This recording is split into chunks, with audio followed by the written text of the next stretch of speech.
We are Bird's Tender Nest. We're named Sarah, but we changed the name from Serendipitous. Yeah. Since we saw there's a lot of serendip, but SKOOLIE's called Serendipitous. Yeah.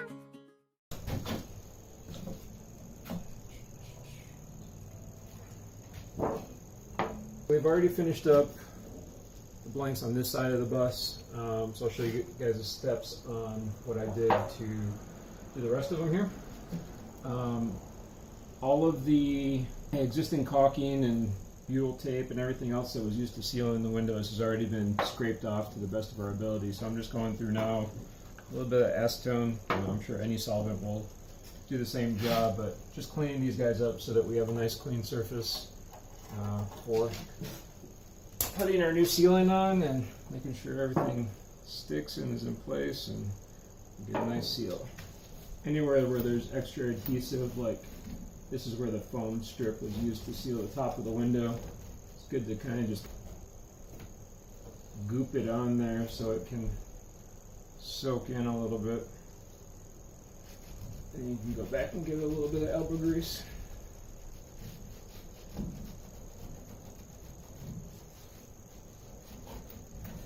And this doesn't have to be perfect.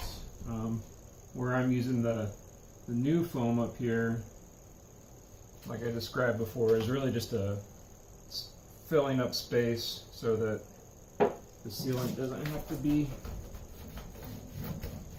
all the way in there.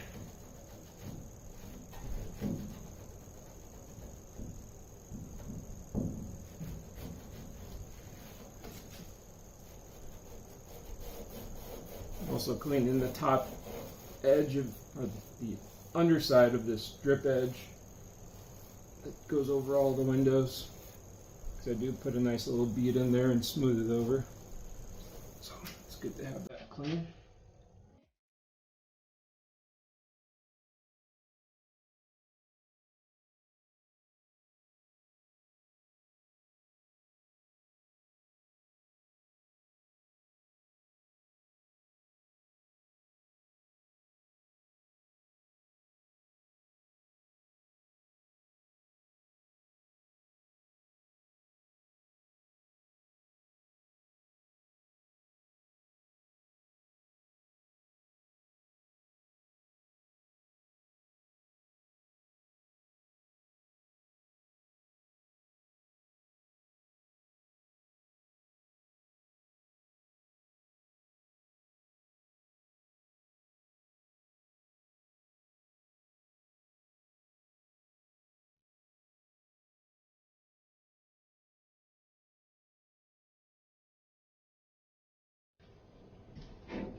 There's all the prime panels, turned out nice.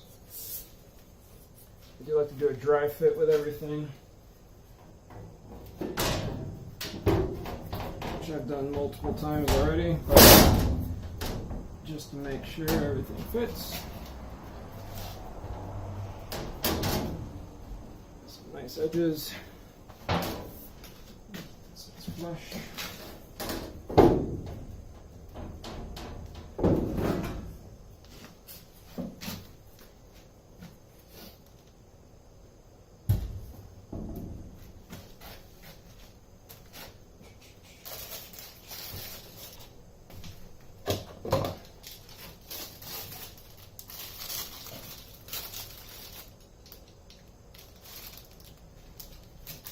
This is the leather stripping that I'm using for the top edge here. Like I said before, I think it could probably be a little bit thicker. So I'll probably switch up to something else when we reseal the rest of the windows. But for this, like I said, it's more just a backer rod than anything. And it works absolutely fine for this.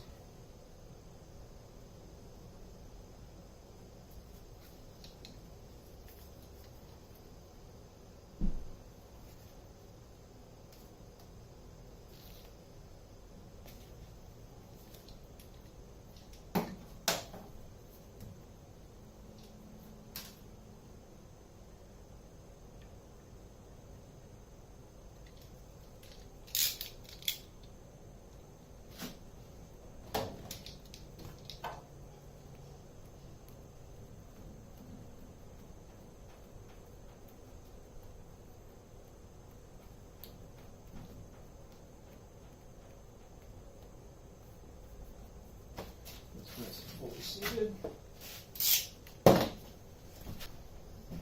Once again, I'm using some Sikaflex construction adhesive, polyurethane sealant.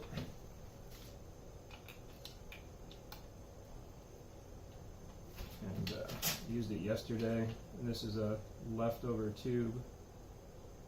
The first window I did, it took a really long time for the stuff to set up, but it was super dry. We hadn't had any rain or anything for a long time.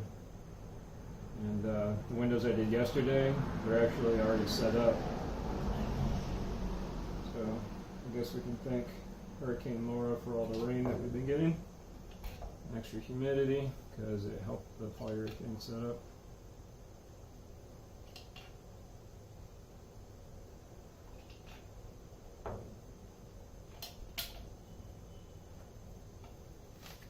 Polyurethanes cure with moisture, in case anyone was wondering.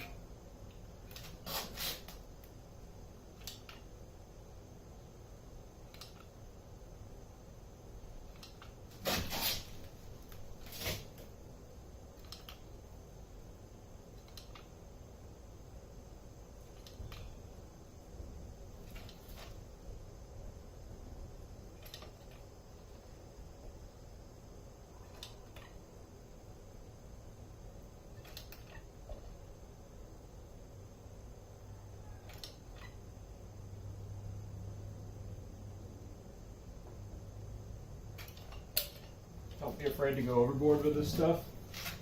I'm using roughly a tube per window. You want to have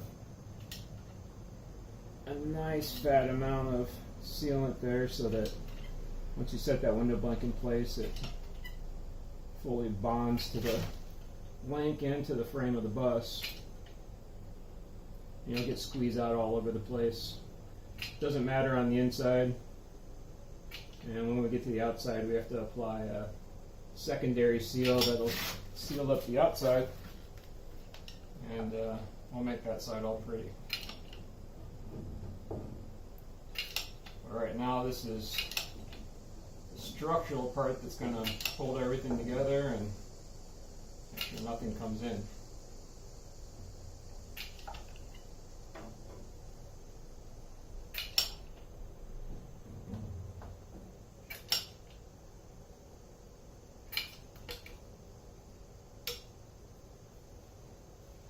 Make sure you get it really good in the corners too. So that's where any water is going to run down and sit there and try and work its way in. It's not really necessary up here, but I like to put some on just so it seals up everywhere.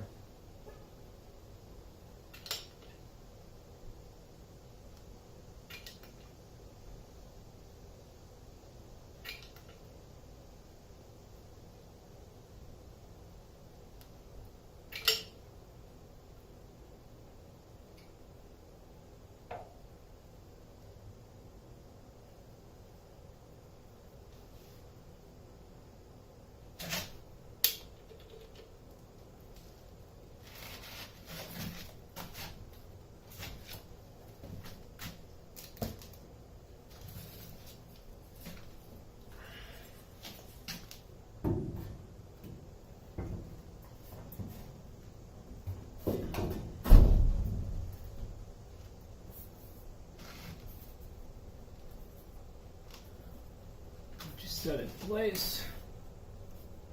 Squeeze everything in. Make sure it's bonding. I'm using some self-tapping metal screws. I've got Tek screws. These are just 3/4 inch.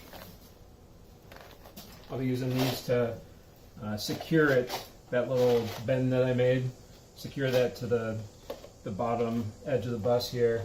And I've got these guys for attaching my little wood supports. These are 2 3/4 inch. I've got about 1 1/4 inch, 1.5 inch of wood. It's going to be on the sides here. I just tap into the sides of the pat channels here to secure it in place. Just to make sure it's fully seated to the outer edge of the bus, I like to take one of these and just wedge it in place. And it just forces that window to the outside.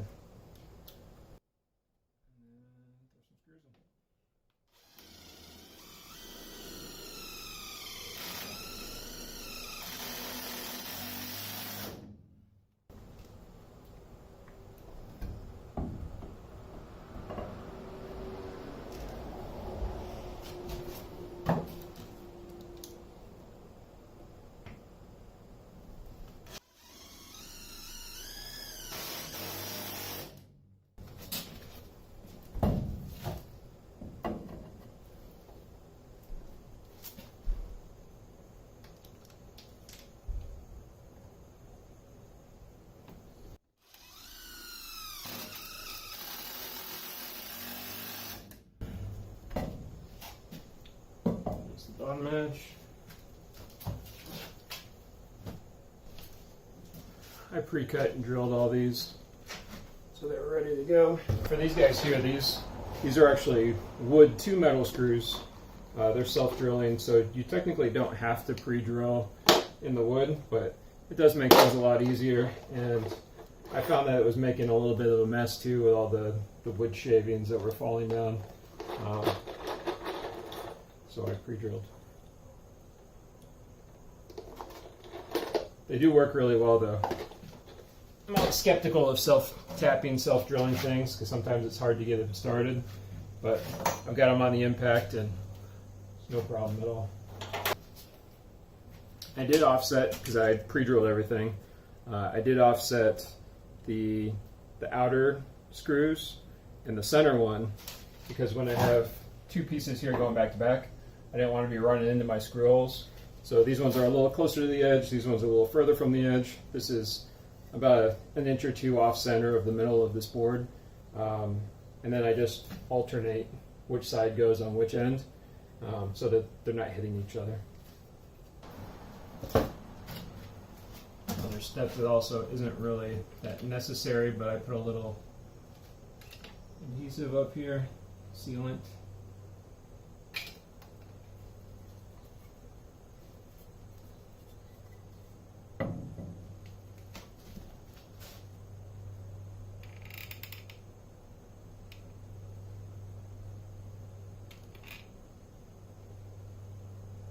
I will go back and put some screws in it into this guy as well, but right now it really just wedge it in place here on the frame.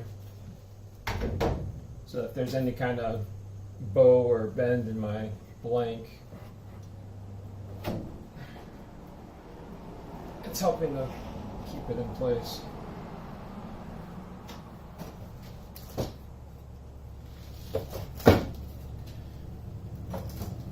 Go back to this guy. Make sure this is wedged all the way up. Hold that guy in place. And I'm pushing in on it so that the blank is fully seated. Screw it in place.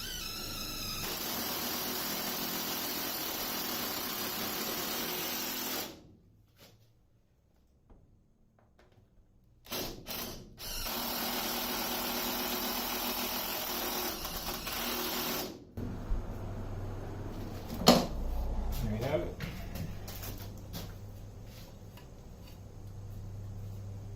Of course, I put those on the wrong side.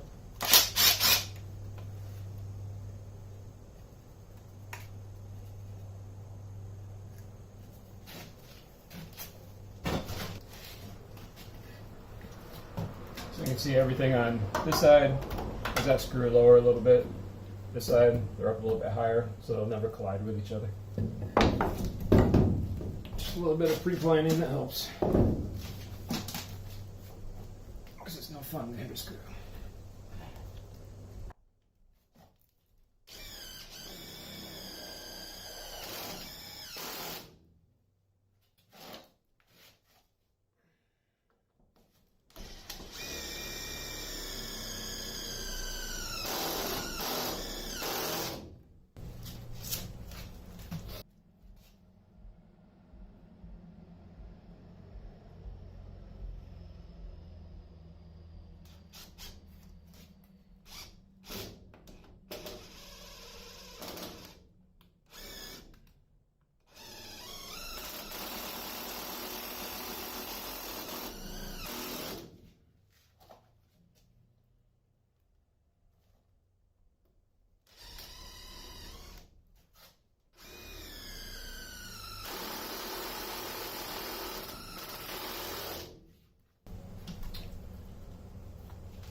this out a little bit so I don't stick my head in it again.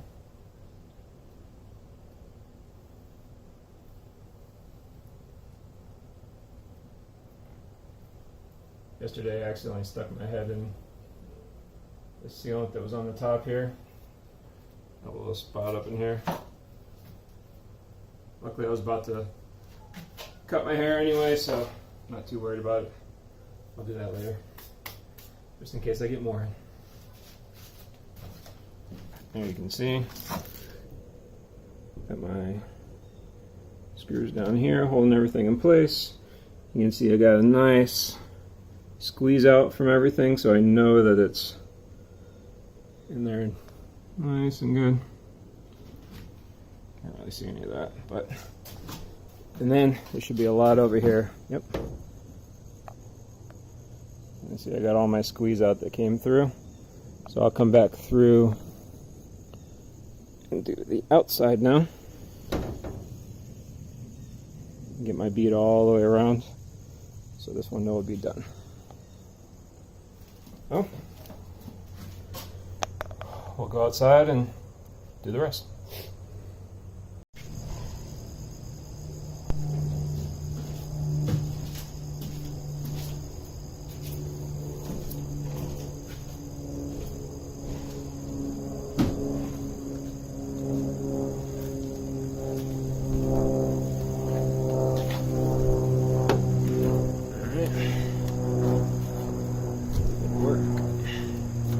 Alright, just a word of advice for anyone that's doing something similar. I know a lot of people recommend, and I even wanted to do it. The first blank that I installed as a test piece, I just used my finger to smooth everything out.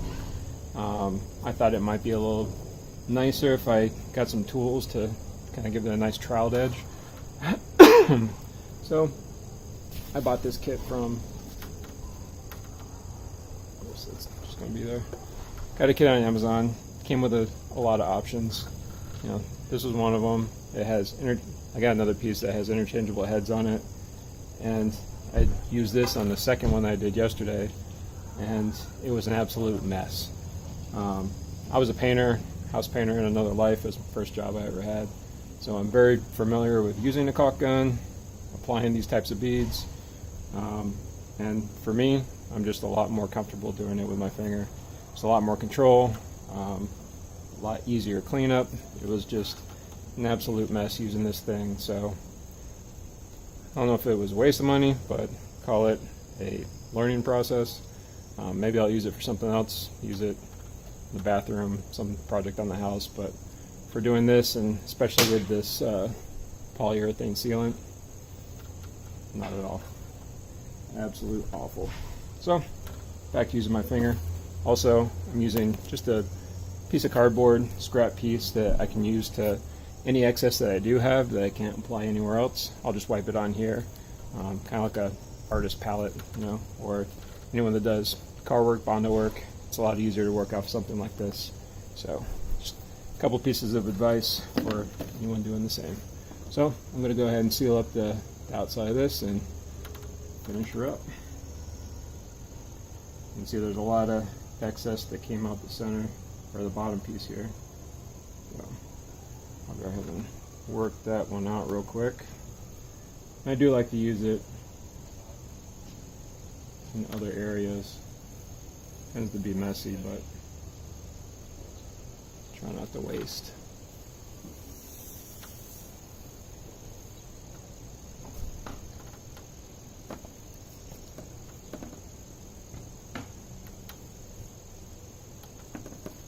Another piece of advice for anyone doing this: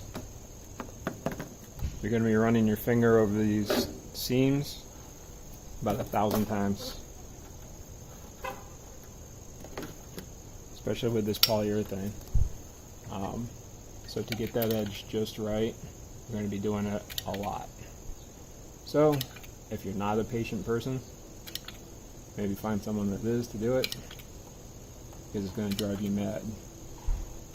Or maybe I'm just a perfectionist and I hate having an edge that doesn't look clean. So maybe if you're not as much of a perfectionist as I am, you'll be okay with the finish that you get. And you just move on to other things.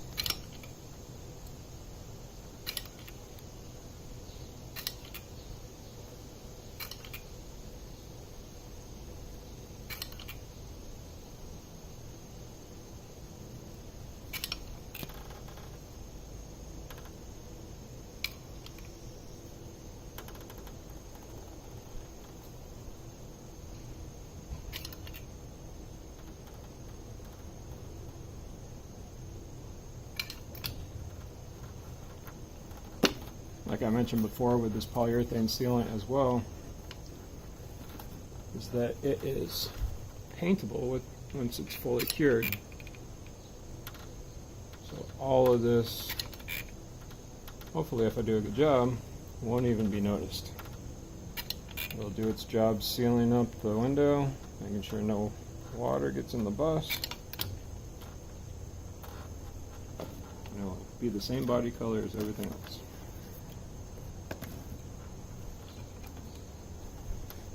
It's also nice to have a rag around. This stuff is messy. And if it gets on something, make sure you clean it off right away. Like I said, I got it in my hair yesterday. I was just using the solvent I was using for cleaning the window frame before I did this. The acetone seems to work well for cleaning it up. I got it off of that tool that I was using that didn't work. It all came up no problem. So I'm sure any solvent will probably work with that too. And I have seen other people say that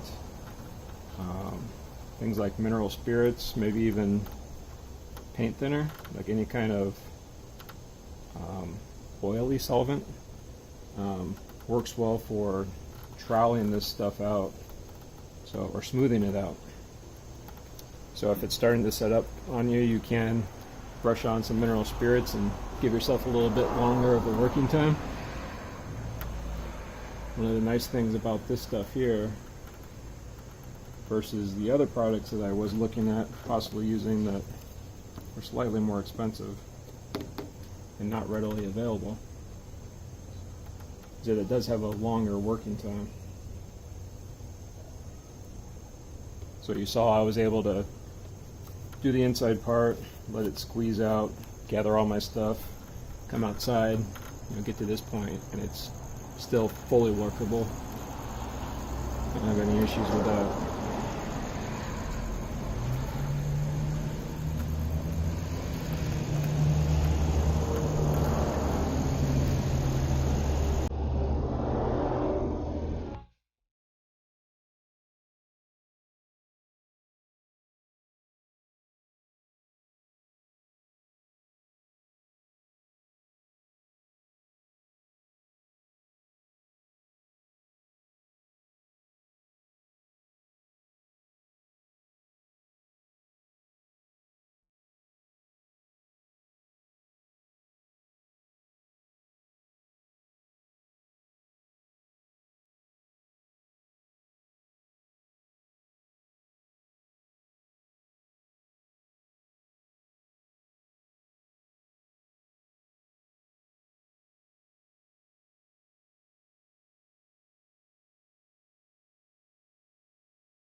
like I said, any of this that you don't wipe off your hands when it's fresh, you can get it off with some type of solvent or heavy duty cleaner.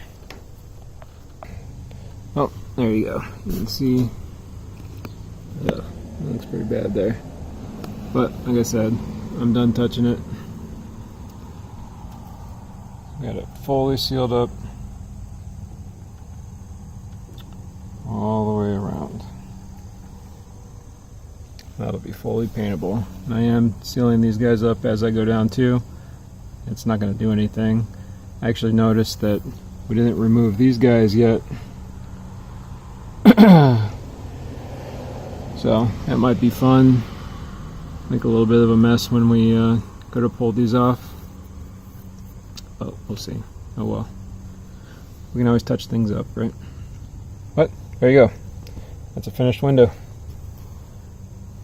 Once it sets up, it should be watertight.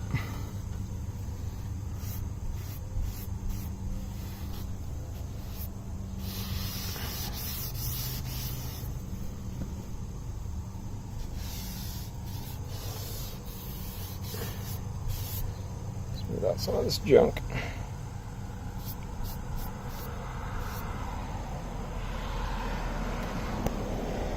There you go.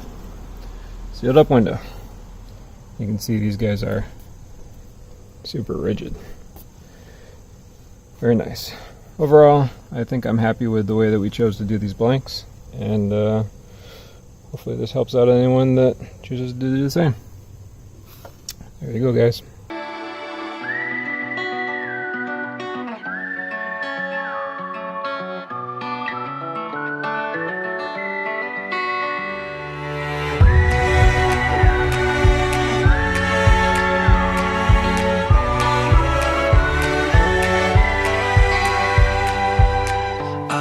This road, it takes me home where skies are blue. I walk this road because I know